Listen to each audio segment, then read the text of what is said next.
ไม่สูงค่าไม่สูงหอมโจมครับตอนพี่น้องขาผู้ชงเลยเพียนตัวซ่องยูทูบเขาได้ตั้งเพจภูเขาตั้งบทตั้งเสียงในกันเนาะตีส่งเลยเพียนลิกไทยก็จอมกันในกันเนาะโอค่ะวันเมื่อในก็เขาขาตี10เลยเพียนลิกไทยเขาขาก็เทียงในกันเนาะวันเมื่อในก็ลิกไทยเขาขาตีกว่าสระเอได้ตั้งสระเอในกันเนาะเป็นในมาตราเมกมนี่ค่ะอำนั้นก็ในจุ่มเมกมในกันเนาะอันนี้ได้ก็มันก็ติ่มปอยาวในกันเนาะมันปอดอันกล้วยค่ะ ก็เพื่อจะนั้นได้ก็2 ตอนนะครับเนาะเอาค่ะเอาค่ะตีเข้ากับลิเพนตัวจอมกันกันเนาะฝึกอ่านคำในมาตราเมกมสระเอเลยตั้งสระเอนะครับเนาะคำในก็กติมาลิเพนตัวเนี่ยกันเนาะก็มีกันใน1 ก้อยเนี่ยกันเนาะอันป้อมีนำเนี่ยค่ะอันได้ก็อ่านว่าขอเอมอเข็มเนี่ยกันเนาะอันจะเนี่ยกันเนาะ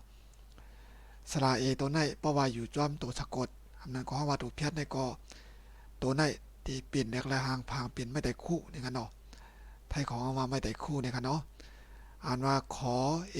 มอเข็มนะครับตัวได้อ่านว่าเข้มนะครับเนาะอันนี้เป็นเข็ม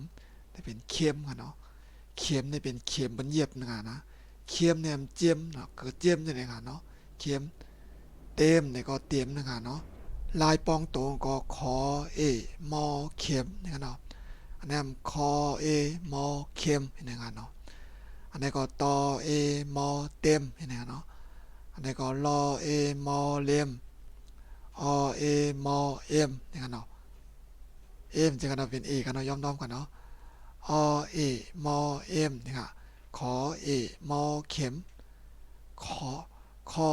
เอมอเข็มนี่กันเนาะตอเอมอเต็มรอเอมอเลมอเอมอเอ็มนี่ค่ะบางปกปว่าไว้ก่อจังพิษนี่กันเนาะดิกไทยเนี่ยมันเหมือนจะไหนกันเนาะกำได้ก่อที่กัดตัวจนเพิ่งรู้กันเนาะอันป้อหยาบสั่งหนังเก่านี่ค่ะฝึกอ่านคำเนี่ยกันเนาะอันนี้ก็อ่านว่าเข็มทิศนี่ค่ะนะขอเอมอเข็มทออีสอทิศนี่ค่ะอันนี้ขอว่าสะกดไม่เท่ค่ะเนาะปอสะกดปอป้องตัวได้เป็นซอสาราสะกดนี่ค่ะเนาะก็กว่าสมอกเสียงเนาะเด็กสะกดนั่นค่ะเนาะเข็มทิศก็เป็นเข็มจี้ค่ะเนาะเป็นเข็มนี้เส้นตั้งนั่นค่ะเนาะ มันจึงว่าปอเฮาป้านนั่นเนี่ยตั้งตรงตั้งออกมีตั้งไหนในก็เฮาก็เต็มกังนะฮะเนาะเฮาก็มาตุ้ยเข็มนั่นก็ปงเตียงว่าเฮาก็อยู่ในเถินกันเนาะเฮาไหวหน้าก็ตั้งไหนก็เฮาก็นาเข็มที่อันนั้นเข็มมันนั้นตั้งออกมีไหนก็ติก็อยู่ตั้งนั้นนะฮะเนาะดิเป็นจังค่ะก็เพื่อจังแลเพราะว่าเฮาตั้งตรงตั้งออกก็เฮาเต็มกังนะฮะเนาะเพราะว่าเฮาก็ในเถินเพราะว่าเฮาขามฮู้ตั้งตรงตั้งออกในก็กำกอกว่าก็ว่าก็เปลี่ยนเนาะเข้าในเถินลึกที่หาเนาะก็เข็มทิศนี่กันเนาะไทยของจังกันเนาะ อันนี้อ่านว่าเข็มขัดนะครับขอเอมอเข็มขออาดอขัดนะครับเนาะเข็มขัดนะครับเข็มขัดก็ตีเปิ้นหัดหัดเอวกันเนาะสายหัดเอวก็ใจอันนั้นก็เพราะว่าเป็นเตขีก้าเนี่ยก็เป็นได้มีสายหัดใช่ไหมกันนะสายนี้มาหัดใส่ใช่ไหมกันเนาะสายนี้มาหัดใส่ใช่ไหมกันนะก็เตมีเป็นสายใช่ไหมกันเนาะอันนี้เติมเต็มเนี่ยกันเนาะต่อมอเติม ตอเอมอเต็มเติมเต็มเนี่ยเนาะเติมเต็มก็ปองว่าใส่นั่นกันเนาะใส่เพิ่มใส่แถมใส่นั่นกันเนาะการเต็มกันเนาะเติมเต็มก็ปองใส่นั่นกันเนาะอันนั้นก็หันในจอยแถมลูกอ่อนมันจะว่าการมีคำหนาเมาเนี่ยก็ลูกอ่อนผ่านบอมเบใครมีเงินตัดได้ขึ้นห้องเรียนตัดได้สอนเรียนเนี่ยก็เขาก็กำแถมจอยเอาเงินกำแถมจอยนั่นเขาแต่ละเรียนกันเนาะก็บอกว่าเติมเต็มนะครับอันนี้ซ้ำอ่านว่าปลาเค็มเนี่ยกันเนาะปลออาปลาปลออาปลาขอเอมอเค็มปลาเค็มนะครับปลาเค็มก็พอเป็นเมื่อเขาก็เป็นปลาเน่านะครับเนาะเอาเกลือใส่น้ำนะครับเนาะก้อยก็ว่าปลาเน่านั้นเจียมกันนั่นก้อยปลาเค็มมานะครับอันนี้แค่หนากันนะเกลือได้เข้าอยู่ในเนื้อปลาครับเดี๋ยวค่ะเขาตีมองไว้นะคือนั่นเด็กเข้ากับอยู่ในตัวปลานะฮะเนาะมันเจียมที่เจียมมาค่ะนะเจียมคือเลยปีจะไปข้อค่ะปลาเค็มเนี่ยค่ะนะ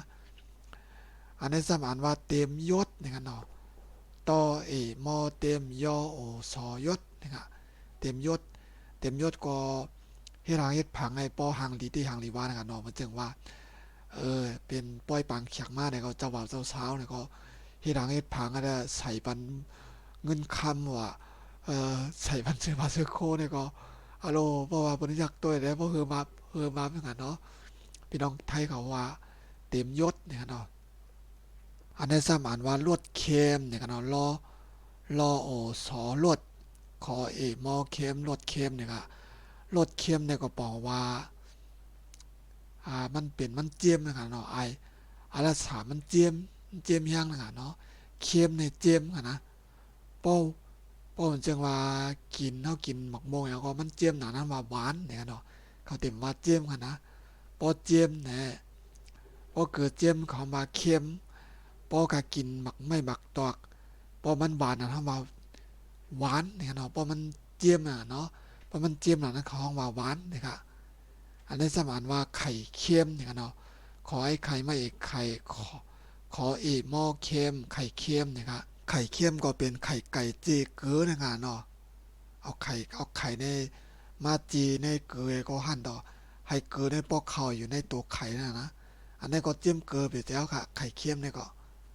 อันนี้อ่านว่าตู้ ATM เนี่ยเนาะตออูตูไม่ตอตู้อเอเอทออีทีอเอมอเอ็มตู้ ATM เนี่ยเนาะตู้ ATM ก็บอกว่าที่เปิ้นเด็กที่เปิ้นกากดเอาเงินในกันเนาะตู้ ATM เมื่อเขาก็ห้องตู้ ATM เขาอยู่เนาะอันใดที่เปิ้นกะเด็กเอาเงินนะเนาะเปิ้นกะกดเอาเงินเพราะว่าเปิ้นเอาเงินกับผักไว้ในป่าเนาะก็ป่านก็เปิ้นได้เฮ็ดไว้ตู้ตัดอีเด็กเอาเงินนะเนาะเขาก็กัดเด็กเอาเงินแล้วก็เอาออกมาในงานเนาะเขาว่าตู้ ATM เนี่ยกันเนาะอาจารย์ค่ะเอาการมีกันได้กล้วยกันเนาะอันเป็นสระอีในมัตนาเมกลมกันเนาะกำเนิดก็ติกาสระเอเนี่ยกันเนาะสระเอค่ะอันนี้ก็อ่านว่ากอเอมอเกมเนี่ยกันเนาะอาจจะเนี่ยกันเนาะกอเอมอเกมคอเอมอเคมเสียงแต่ใครเหมือนจึงกันเมื่อไกลกันนะเว้ยกับว่าดีใจเหมือนกันเนาะขอเอมอเข็มจอเอมอเจมชอเอมอเชมอเอมอเอมเอ็มมี2 ตัวกันเนาะสอเอมอเสมหอเอมอเหมอย่างนั้นเนาะอ่านจะได้ครับเกมเคมเข็มเจมเชมเอมเอมเสมเหมอย่างนั้นเนาะว่าจะไหนครับตอนเพิ่งรู้ก็มีกันนายกล้วยในกันเนาะอันนี้ก็อ่านว่าตู้เกมในกันเนาะโตตู้ไม่โตตู้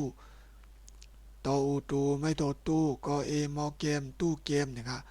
ตู้เกมก็เป็นตู้ที่เป็นเล่นเกมนะครับเนาะอันนี้ก็อ่านว่าเสริมหาในกันเนาะซอมอเสริมหออาหาเสริมหานะครับเสริมหาก็กันต้อยๆกันเนาะเป็นขี้ขาขี้ตึกนะครับเนาะเพราะว่าก็เป็นวัดทื่อในกองก็ดีป่อมีมากนะเป็นเช่นนั้นค่ะย่อมน้อมกันเนาะเพราะว่าแม่นเบอร์พี่น้องค่ะกินข้าวแล้วก็ตึกต้อยกันเนาะย่อมน้อมอย่างนั้นนำกันเนาะอันนี้ก็ได้อ่านเช่นนั้นค่ะมันใจกันเนาะมันใจวีกันเนาะเสียมหาก็ได้เป็นอันนั้นค่ะเพราะว่าการอยู่ดีมากเนี่ยก็ไอ้ก็โคกองออกมานะครับเนาะอันในห้องว่าขี้ขักนะครับเนาะ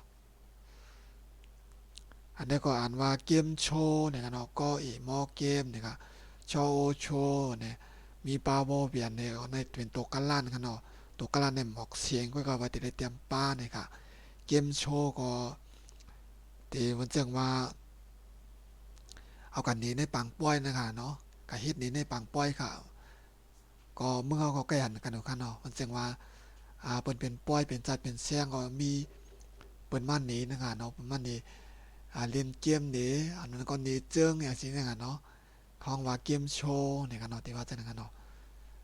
ตู้เกมเสมหาเกมโชว์เนี่ยกันเนาะก็มีกันได้ในกันเนาะสระอีทั้งสระอีกันเนาะปานนามาเขาขัดจังไกลกว่าแท่งสระอีเนี่ยกันเนาะเมื่อได้ก่อนติป้อไว้กันได้ก่อนนะคะพี่น้องก็เพราะว่าเข้ามาตัวเนี่ยก็ให้ใกล้พึกว่ากันเนี่ยกันเนาะพึกอ่านพึกว่าพึกเตรียมเนี่ยกันเนาะพวกให้จุ่มหมอค่ะนะพึกอ่านพึกว่าพึกเตรียมนะคะเพราะว่าเขาขยินกับติ๊กติ๊กเนี่ยแทงอินมากเขาติญา เถียวยาวๆกันเนาะคล้องว่าประโยคในกันเนาะบ่เป็นภาษาใต้ก็ต้นเถียวนะครับเนาะวันตั้งใต้ก็อันได้คล้องว่าเป็นคำในกันเนาะฝึกอ่านคำเนี่ยนะครับเนาะฝึกอ่านคำเนี่ยก็เป็นกำในกันเนาะบ่ตั้งใต้ก็อ่านเป็นกำให้กันเนาะจะว่าเป็นแถวยาวจังได๋กันนะก็ก็ว่าป้อก็เฮียนก็บ่เฮียนสูงก็ที่ก็กำลังก็ติมีมาเป็นแถวยาวไว้ในกันเนาะเฮาก็ติเลยอ่านลงกว่าในกันเนาะมันจะผูกแต้งว่าวันนี้ในกันเนาะมื้อได้มาหน้าได้เป็นสิกวนกันเนาะมื้อได้มาหน้าสับมื้อได้มาหน้าติกะโรงเรียนค่ะในกันเนาะเฮาก็เตรียมจังได๋กันเนาะมื้อได้ใจมาหน้าให้กะโรงเรียนค่ะในเฮาก็เตรียมจังได๋ก็บ่เตรียมดังภาษาไทยก็วันนี้มาหน้าจะไปโรงเรียนในกันเนาะก็จะเป็นเที่ยวไว้นะก็เฮาก็จะได้ฝึกอ่านฝึกเตรียมในกันเนาะก็เป็นจังได๋ค่ะอันนี้ก็สิเป็นรายการเรียนเด็กไทยค่ะเนาะอ๋อค่ะยินจมพี่น้องค่ะกูก็นี่กันเนาะที่ไปพยายามเสียวก็มาฝึกเรียนเด็กไทยกับจำกันนี่กันเนาะถ้าเจอพี่น้องค่ะตุ้ยกับที่ไหลอ่านกับยาวตุ้ยกับยาวป่องใส่ที่ไหลในก็ถามมาอะไรอยู่นี่กันเนาะปันตั้งอันถึงมาอะไรตีกองข้อความตีช่องเขาเนี่ยนี่กันเนาะเพราะอะไรตุ้ยตั้ง YouTube ก็เป็นไต่ YouTube เหมือนกันเนาะไต่จิปันด้านถึงกันเนาะพอเป็นตีเพจ Facebook เขาก็เป็นก็เต็มมีกันนะเนาะก็ปันด้านถึงถามมาอะไรนี่กันเนาะยาวก็ใครเขามีจังหือลาดจังหือเพิ่มแถมจังหือในก็ลาดมาอะไรอยู่ค่ะเนาะยินจมพี่น้องค่ะกูก็ค่ะกำลังสุก็ผักพี่น้องค่ะกดไลค์กดแชร์กดติดตามไว้ในกันเนาะเพราะว่าอะไรติดตามขนาดเนาะเพราะว่าอะไรติดตามอย่างไหนก็อย่าไปลืมมาปันแห้งค่ะเนาะมาปันแห้งข่าวอินได้ค่ะก็ผักกดไลค์กดแชร์ปันแต่ก็เฮาจะเจอเปิ่นมีขายำกะเฮียนดีห้องเฮียนเดียวก็ห้ามใครหมอดีไทยในกันเนาะก็ผักเชปันกว่าแต่ก็เฮาจะเจอขายเฮียนนั่นในกันเนาะอ๋อค่ะกำลังสุดก็อันตีพี่น้องค่ะหัน QR code อันใดก็ตีเป็นป่านข้าวในกันเนาะสังเจอพี่น้องค่ะใครโอนเงินจอยแถมช่องค้ามาอีดออดนำเกมว่าในกันเนาะก็จอยแถมมาอะไรนะคะเฮาค่ะสั่งไก่มาเฮาทบสมกันแทงค่ะไม่สงค่ะ